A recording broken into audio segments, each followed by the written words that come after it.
नमस्कार, मैं अरुण कुमार सैनी। आप देख रहे हैं केस क्राइम अलर्ट न्यूज 24। तो आइए जानते हैं आज की मुख्य खबरें, देश भर से जुड़ी हर बड़ी और अहम खबर। इससे पहले आप कमेंट करके जरूर बताइए कि आप ये वीडियो किस जगह से देख रहे हैं। अगर आपने अभी तक इस वीडियो को लाइक नहीं किया है तो लाइक करें और चैनल को सब्सक्राइब करना न भूलें। नमस्कार दोस्तों, आज की इस खास रिपोर्ट में हम बात करने वाले हैं एक ऐसी खबर की जिसने क्रिकेट जगत के साथ साथ राजनीति और कूटनीति की दुनिया में भी हलचल मचा दी है। सवाल सीधा है लेकिन असर बहुत बड़ा। क्या बांग्लादेश भारत में होने वाले क्रिकेट वर्ल्ड कप में खेलने नहीं आएगा? अगर ऐसा होता है तो इसका असर सिर्फ एक टीम तक सीमित नहीं रहेगा, बल्कि पूरे टूर्नामेंट, फैंस की भावनाओं, आईसीसी की साख और एशियाई क्रिकेट रिश्तों पर पड़ेगा। आज की इस पूरी स्क्रिप्ट में हम आपको बताएंगे इस विवाद की शुरुआत कहां से हुई, बांग्लादेश क्रिकेट बोर्ड का क्या स्टैंड है, आईसीसी क्या कह रही है, भारत की प्रतिक्रिया क्या है और आगे क्या क्या संभावनाएं बन सकती हैं। क्रिकेट सिर्फ एक खेल नहीं है, खासकर भारत और उसके पड़ोसी देशों के लिए। यहां क्रिकेट भावनाओं से जुड़ा हुआ है। जब भी वर्ल्ड कप जैसा बड़ा टूर्नामेंट होता है तो करोड़ों फैंस की निगाहें टीवी स्क्रीन पर टिकी होती हैं। ऐसे में अगर कोई टीम यह कह दे कि वह मेजबान देश में खेलने नहीं आएगी तो यह सिर्फ खेल का मुद्दा नहीं रह जाता, बल्कि अंतर्राष्ट्रीय बहस बन जाता है। बांग्लादेश और भारत के क्रिकेट रिश्ते हमेशा से उतार चढ़ाव भरे रहे हैं। मैदान पर कांटे की टक्कर, कभी तीखी बयानबाजी और कभी दोस्ताना माहौल, सब कुछ देखा गया है। लेकिन इस बार मामला कहीं ज्यादा गंभीर नजर आ रहा है। दरअसल जब से आईसीसी ने आगामी वर्ल्ड कप के कुछ मुकाबले भारत में तय किए, तभी से बांग्लादेश क्रिकेट बोर्ड यानी बीसीबी के भीतर असमंजस की स्थिति बनने लगी थी। बीसीबी के कुछ अधिकारियों ने यह संकेत दिया कि भारत में खेलने को लेकर उनकी टीम के खिलाड़ी पूरी तरह सहज महसूस नहीं कर रहे हैं। शुरुआती दौर में इसे सामान्य बयान माना गया, लेकिन धीरे धीरे यह मुद्दा बड़ा होता चला गया। मीडिया रिपोर्ट्स के मुताबिक बांग्लादेश बोर्ड ने आईसीसी से अनौपचारिक रूप से यह मांग रखी कि उनके मैच किसी न्यूट्रल वेन्यू पर कराए जाएं। यहां से विवाद ने तूल पकड़ लिया। सवाल उठने लगे कि आखिर बांग्लादेश भारत आने से क्यों हिचकिचा रहा है? क्या यह सुरक्षा का मामला है? क्या यह राजनीतिक दबाव है या फिर इसके पीछे कोई रणनीतिक सोच है? बीसीबी ने आधिकारिक तौर पर सीधे सीधे भारत पर आरोप नहीं लगाए, लेकिन उन्होंने यह जरूर कहा कि वे अपने खिलाड़ियों की सुरक्षा और मानसिक शांति को लेकर कोई जोखिम नहीं लेना चाहते। इस बयान के बाद सोशल मीडिया पर बहस तेज हो गई। भारतीय फैंस ने इसे खेल भावना के खिलाफ बताया, मानसिक शांति को लेकर। वहीं बांग्लादेश के कुछ समर्थकों ने बोर्ड के फैसले का समर्थन किया। अब बात करते हैं आईसीसी की भूमिका की।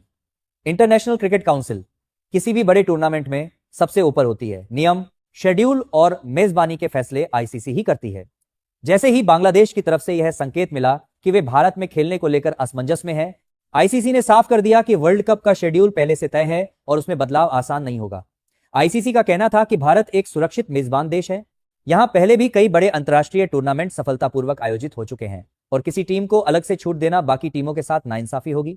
आईसीसी के इस रुख के बाद बांग्लादेश के सामने मुश्किल खड़ी हो गई। अगर वे भारत में खेलने से इनकार करते हैं तो आईसीसी के नियमों के मुताबिक उन्हें टूर्नामेंट से बाहर भी किया जा सकता है। यह कोई छोटी बात नहीं है। वर्ल्ड कप जैसे टूर्नामेंट से बाहर होना किसी भी टीम के लिए बड़ा झटका होता है, चाहे वह खेल के लिहाज से हो या आर्थिक रूप से। स्पॉन्सर, ब्रॉडकास्टिंग और फैंस, सब पर असर पड़ता है। अब यहां एक अहम सवाल उठता है, क्या बांग्लादेश सच में वर्ल्ड कप से हट नए का जोखिम उठाएगा? क्रिकेट जानकारों की माने तो यह फैसला इतना आसान नहीं है। बांग्लादेश टीम पिछले कुछ सालों में काफी मजबूत हुई है। युवा खिलाड़ियों ने अच्छा प्रदर्शन किया है और वर्ल्ड कप उनके लिए खुद को साबित करने का सबसे बड़ा मंच है। ऐसे में सिर्फ मेजबान देश के मुद्दे पर पूरे टूर्नामेंट से बाहर होना खिलाड़ियों के करियर पर भी असर डाल सकता है। इसी बीच भारत की प्रतिक्रिया भी सामने आई है। भारतीय क्रिकेट बोर्ड यानी बीसीसीआई ने आधिकारिक तौर पर बहुत संतुलित बयान दिया। बीसीसीआई का कहना है कि वे आईसीसी के निर्देशों का पालन करेंगे और सभी टीमों को भारत में खेलने के लिए पूरी सुरक्षा और सुविधाएं दी जाएंगी। भारत पहले भी कई बार यह साबित कर चुका है कि वह बड़े टूर्नामेंट्स का शानदार आयोजन कर सकता है। खिलाड़ियों की सुरक्षा, दर्शकों का उत्साह और आयोजन की भव्यता, हर मोर्चे पर भारत का रिकॉर्ड मजबूत रहा है। दोस्तों, यहां एक और दिलचस्प पहलू है क्रिकेट और राजनीति का रिश्ता। भले ही आईसीसी और बोर्ड्स ये कहें कि क्रिकेट को राजनीति से दूर रखा जाना चाहिए, लेकिन सच्चाई यह है कि दोनों पूरी तरह अलग नहीं रह सकते। भारत और बांग्लादेश के रिश्ते ऐतिहासिक रूप से अच्छे रहे हैं, लेकिन हाल के वर्षों में कुछ मुद्दों पर तनाव भी देखने को मिला है। ऐसे में जब क्रिकेट जैसा बड़ा मंच सामने आता है तो छोटी छोटी बातें भी बड़ा रूप ले लेती हैं। अब जरा सोचिए, अगर बांग्लादेश सच में भारत में खेलने नहीं आता है तो आगे क्या होगा? पहली बात, आईसीसी को वैकल्पिक टीम के बारे में सोचना पड़ेगा। दूसरी बात, टूर्नामेंट की विश्वसनीयता पर सवाल उठेंगे। तीसरी और सबसे अहम बात, फैंस का भरोसा। करोड़ों क्रिकेट प्रेमी इस टूर्नामेंट का इंतजार करते हैं और ऐसी खबरें उनके उत्साह को कम कर सकती हैं। और दोस्तों, अगर आपको इस तरह की एक्सक्लूसिव और गहन राय से की गई क्रिकेट और राजनीति से जुड़ी खबरें पसंद आती हैं तो अभी हमारे चैनल को सब्सक्राइब जरूर कर लीजिए, क्योंकि हम यहां आपको सिर्फ खबर नहीं बल्कि खबर के पीछे की पूरी कहानी दिखाते हैं। साथ ही बेल आइकन दबाना न भूलें, ज़ारा आपसे ना मेरी, ताकि कोई भी बड़ी अपडेट आपसे मिस ना हो। आगे बढ़ते हैं और बात करते हैं मीडिया की भूमिका की। जैसे ही यह खबर सामने आई, टीवी चैनलों से लेकर डिजिटल प्लेटफॉर्म्स तक इस पर बहस शुरू हो गई। कुछ एक्सपर्ट्स का मानना है कि बांग्लादेश दबाव की राजनीति कर रहा है ताकि आईसीसी से कुछ रियायतें मिल सकें। वहीं कुछ लोग इसे खिलाड़ियों की सुरक्षा से जोड़कर देख रहे हैं। सोशल मीडिया पर ट्रेंड चलने लगे, कहीं बांग्लादेश बॉयकॉट तो कहीं क्रिकेट अबव पॉलिटिक्स। इस पूरे मामले में खिलाड़ियों की राय भी अहम है। कई पूर्व क्रिकेटरों ने कहा कि मैदान पर खेलना चाहिए, डर के साए में नहीं। उनका मानना है कि अगर हर टीम सुरक्षा के नाम पर मेजबान बदलने लगे तो फिर इंटरनेशनल क्रिकेट चलाना मुश्किल हो जाएगा। वहीं कुछ पूर्व खिलाड़ी बांग्लादेश बोर्ड के समर्थन में भी नजर आए और बोले कि खिलाड़ियों की मानसिक शांति सबसे जरूरी है। अब बात करते हैं संभावित समाधान की। जानकारों के मुताबिक अंततः कोई ना कोई बीच का रास्ता निकल सकता है।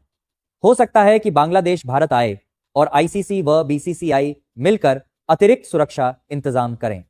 यह भी संभव है कि कुछ मैच न्यूट्रल वेन्यू पर शिफ्ट कर दिए जाएं। हालांकि इसकी संभावना कम मानी जा रही है, लेकिन क्रिकेट में आखिरी फैसले अक्सर आखिरी वक्त पर होते हैं। यहां यह समझना जरूरी है कि वर्ल्ड कप सिर्फ एक टूर्नामेंट नहीं बल्कि अरबों डॉलर की इंडस्ट्री है। टिकट बिक्री, विज्ञापन, ब्रॉडकास्टिंग राइट्स, सब कुछ इससे जुड़ा है। ऐसे में आईसीसी कोई भी फैसला बहुत सोच समझ कर लेगी। बांग्लादेश के लिए भी यह प्रतिष्ठा का सवाल है। अगर वे नहीं आते हैं तो उन्हें भविष्य में दूसरे टूर्नामेंट्स में भी इसी तरह की स्थिति का सामना करना पड़ सकता है। दोस्तों, क्रिकेट इतिहास में इससे पहले भी ऐसे विवाद हुए हैं। कुछ टीमें सुरक्षा कारणों से कुछ देशों का दौरा करने से मना कर चुकी हैं, लेकिन वर्ल्ड कप जैसे वैश्विक मंच पर ऐसा होना बहुत ही दुर्लभ है। इसलिए पूरी दुनिया की नजरें इस फैसले पर टिकी हुई हैं। अब अंत में सबसे बड़ा सवाल, क्या बांग्लादेश वाकई भारत में वर्ल्ड कप खेलने नहीं आएगा? फिलहाल इसका जवाब साफ नहीं है। आधिकारिक तौर पर किसी ने यह नहीं कहा है कि बांग्लादेश ने पूरी तरह से इनकार कर दिया है। बातचीत का दौर अभी जारी है, लेकिन इतना तय है कि आने वाले दिनों में इस मुद्दे पर बड़ा फैसला सामने आ सकता है। अगर बांग्लादेश आता है तो यह साबित होगा कि क्रिकेट सच में सीमाओं से ऊपर है, और अगर नहीं आता तो यह वर्ल्ड क्रिकेट के लिए एक नई बहस को जन्म देगा। आखिर में दोस्तों यही कहेंगे कि क्रिकेट को क्रिकेट ही रहने देना चाहिए। मैदान पर मुकाबला हो, बल्ला बोले, गेंद घूमे और दर्शक खुशी से झूमे। विवाद और राजनीति खेल की खूबसूरती को कम कर देती है। अब देखना यह है कि आने वाले वक्त में आईसीसी और बांग्लादेश क्या फैसला लेते हैं। आप इस पूरे मामले पर क्या सोचते हैं? क्या बांग्लादेश को भारत आकर खेलना चाहिए या फिर सुरक्षा के नाम पर उसका फैसला सही है? अपनी राय हमें कमेंट बॉक्स में जरूर बताइए। इसी के साथ आज की इस खास रिपोर्ट को यहीं विराम देते हैं। अगर आपको यह वीडियो पसंद आया हो तो लाइक करें, शेयर करें और चैनल को सब्सक्राइब करना ना भूलें। हम फिर मिलेंगे एक और बड़ी और सच्ची खबर के साथ। तब तक के लिए धन्यवाद। जय हिंद,